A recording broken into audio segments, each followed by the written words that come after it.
Γεια σας, σας χαιρετώ όλους στην πανέμορφη Βέρεια. Βρισκόμαστε στα παλιά κλωστοφαντουργία του Ζουλτζόγλου, ένα καταπληκτικό μέρος, και φυσικά έχω έρθει, γιατί άλλο, για το River Enduro Crossing.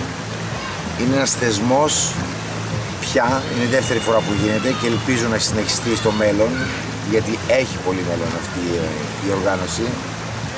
Τα παιδιά έχουν υπερβάλει αυτόν και φανταστείτε ότι έχουμε έρθει από όλη την Ελλάδα και αυτό που βλέπουμε δεν το πιστεύουμε.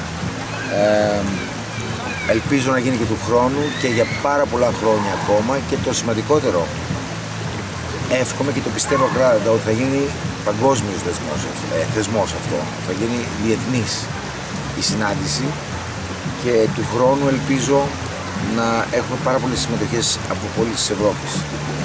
Τώρα, ο αγώνας είναι σκληρός, είναι hard enduro για αυτούς που καταλαβαίνουν, είναι μοτοσυκλέτες εκτός δρόμου, οι οποίες περνάνε μέσα από ποτάμια.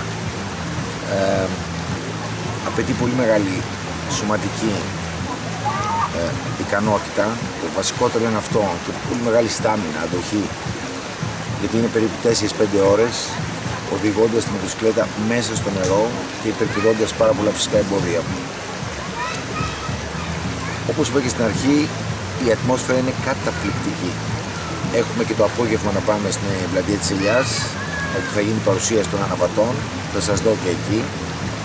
Και φυσικά αύριο, μετά το τέλος του αγώνα, θα έχουμε την απονομή με πάρα πολύ κόσμο μέσα στην πόλη και ένα μικρό πάρτι που θα ακολουθήσει. Λατρεύω την πόλη της Βέρειας, γενικώς στη Μακεδονία, αλλά ειδικά εδώ έρχομαι αρκετές φορές τον χρόνο, και το χειμώνα για χιόνια και λόγω της μοτοσυκλέτας πάρα πολλές φορές, αλλά και των κοντινών αερολεσχών, στα οποία πετάω την περιοχή πάρα πολλές φορές εδώ. Σας ευχαριστώ και πάλι. Ελπίζω να σας δω στην παρουσίαση των παιχτών το απόγευμα στις 8. Ευχαριστώ. 405 Χάρης Χριστόπουλος από τη Λιγόδη και 406 Μιμίκος Μοτορκόρ Άρη.